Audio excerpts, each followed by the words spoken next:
있는 시편 15편의 말씀을 묵상합니다. 15편의 말씀은 성전에 들어가서 예배할 수 있는 사람의 자격에 대해서 말씀하고 있습니다. 1절 말씀을 보면 여호와여 주의 장막에 머무를 자 누구오며 주의 성산에 사는 자 누구오니까 말씀합니다.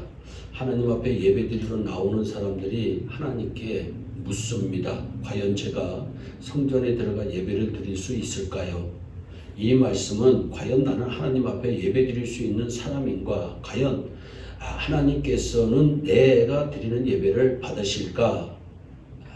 하나님 앞에 합당한 삶을 살기 위해 늘 생각하며 살았다고 하는 뜻이기도 합니다. 성경을 보면 무려 300여 곳에서 생각하라고 명령하고 있습니다. 대표적으로 한 곳을 찾는다면 시편 94편 8절의 말씀입니다. 백성 중에 어리석은 자들아 너희는 생각하라. 무지한 자들아 너희가 언제나 지혜로울까. 그렇습니다. 우리 예수 믿는 사람들은 더욱 생각하며 살아야 합니다. 생각 없이 시류에 휘말려 떠밀려 살아면 안 됩니다. 느낌대로 감정에 따라 살아서는 더욱 안 됩니다. 왜냐하면 그 속에 사탄이 놓은 덫이 있기 때문입니다. 그래서 우리는 말씀에 근거해서 깊이 생각하면서 살아야 합니다. 과연 하나님의 뜻은 무엇일까? 어떻게 하면 하나님께서 기뻐하실까? 묻고 또 물어 답을 찾아야 합니다. 그래야 진정한 그리스도인의 길을 걸어갈 수가 있는 것입니다. 이어서 2절 말씀을 보면 정직하게 행하며 공의를 실천하며 그의 마음의 진실을 말하며 말씀합니다. 성전에 들어와 예배할 수 있는 사람의 자격을 포괄적으로 말씀하고 있는 내용입니다. 세 가지인데 하나는 정직하게 행하는 사람, 둘은 공의를 일삼는 사람, 그리고 셋은 마음의 진실을 말하는 사람입니다. 여기서 주목해야 할 것은 이 세 가지 동사가 시제상 모두 분사형이라는 것입니다. 이런 세 가지 행동이 모두 일시적 행동이 아니라 지속적인 행동이어야 한다는 말씀입니다.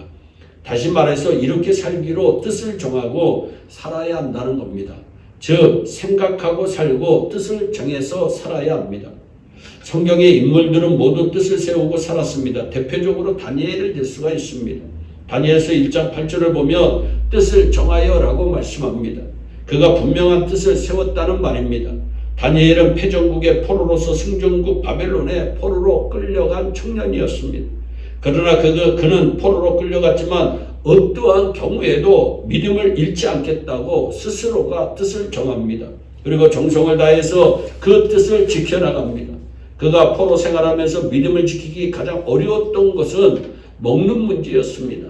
우상신전에 바쳐졌던 음식을 먹어야만 했기 때문입니다. 다니엘이 볼 때 그것은 그 우상숭배에 참여하는 것과 같았습니다. 그래서 왕이 내린 음식을 다니엘이 거부합니다. 이것은 죽기를 각오한 일입니다. 목숨을 걸고 그 뜻을 지켰다는 말입니다. 이런 의미에서 다니엘은 성공한 신앙인입니다. 사랑하는 여러분, 여러분에게는 어떤 뜻이 세워져 있습니까? 특히 신앙적으로 어떤 뜻을 세우고 살고 있습니까? 진정한 그리스도인은 하나님 앞에서 거룩한 뜻을 세우고 사는 사람들입니다.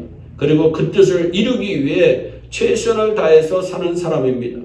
마지막으로 3절로 5절을 살펴보면 성전에 들어가 구체적인 자격에 관해 말씀하고 있습니다. 앞에 두 절이 포괄적인 자격을 말하고 있다면 이 부분에서는 실제적이고 구체적인 실천에 대한 말씀입니다. 3절을 보면 이웃과의 관계에 대해 말씀합니다. 그의 여러 남을 허물하지 아니하고 그의 이웃에게 악을 행하지 아니하며 그의 이웃을 비방하지 아니한다. 간단히 말하면 이웃을 비난이나 조소의 대상으로 삼지 않고 이웃의 불행을 즐거워하지 않는다는 것입니다. 하나님의 말씀을 실천하며 살겠다고 하는 것입니다. 또한 4절에 두 집단에 대한 태도에 관한 말씀이 기록되어 있습니다. 그의 눈은 망령된 자를 멸시하며 여호와를 두려워하는 자들을 존대하며 그의 마음에 소원한 것은 해로울지라도 변하지 아니하며 여호와를 경멸하는 자들과 단절하며 반대로 여호와를 경외하는 자들과 깊은 교제를 가지겠다는 것입니다. 이 말씀은 실천에 관한 말씀입니다. 그리고 이어서 5절에 금전관계에 대해 말씀합니다. 이자를 받으려고 돈을 구워주지 아니하며 뇌물을 받고 무죄한 자를 해하지 아니하는 자이니 고리 대금을 하지 말며 뇌물을 받지 말라고 말씀합니다.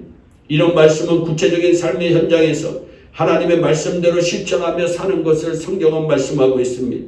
성경을 보면 위대한 신앙인들은 한결같이 실천하는 사람들입니다. 구약을 보세요. 노아는 하나님의 말씀을 듣고 120년 동안 그대로 실천합니다. 아브라함을 보세요. 하나님의 말씀을 듣고 나이 75세의 나이임에도 불구하고 그대로 실천합니다. 신약을 보면 베드로도 주님의 말씀을 듣고 그대로 실천합니다. 바울도 주님의 말씀을 듣고 그대로 실천합니다. 그렇습니다. 진정한 그리스도인은 하나님의 말씀을 실천하며 사는 사람들입니다. 머리로 깨닫고 끝나는 그리스도인이 되어서는 안 됩니다. 마음으로 결심하고 끝나는 그리스도인이 되어서도 안 됩니다. 사랑하는 여러분, 성전에 들어가는 자, 성전에 들어가서 하나님께 예배하는 진정한 그리스도인은 생각하며 사는 그리스도인입니다. 그리고 뜻을 세우며 사는 그리스도인, 하나라도 실천하며 사는 그리스도인인데 우리 모두가 이런 그리스도인들이 되기를 주 예수 그리스도의 이름으로 축원합니다. 기도하겠습니다. 사랑의 하나님, 참 감사합니다. 하나님, 예일의 성도들은 예수를 깊이 생각하면서 사는 성도들이 되게 하시고 뜻을 정하고 살아가는 성도들이 되게 하여 주시고 뜻만 정하는 것이 아니라 하나님의 뜻을 실천하는 우리 모두가 될 수 있도록 복의 복을 내려 주시옵소서. 감사하고 예수님의 이름으로 기도하옵나이다. 아멘.